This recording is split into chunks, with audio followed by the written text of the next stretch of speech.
Ate, kukuha nga ako ng padala. Ito'y land bank ang ginamit. Land bank? Ay, patingin nga ako ng reference number.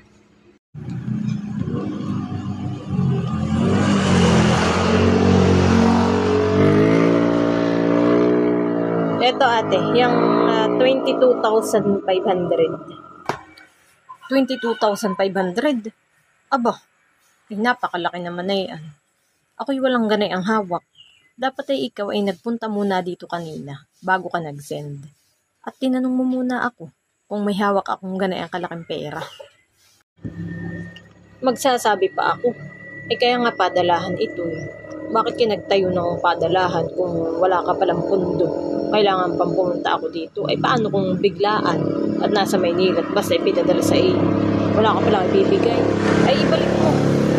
At doon ko na lang kukuhain kay Ate Corazon.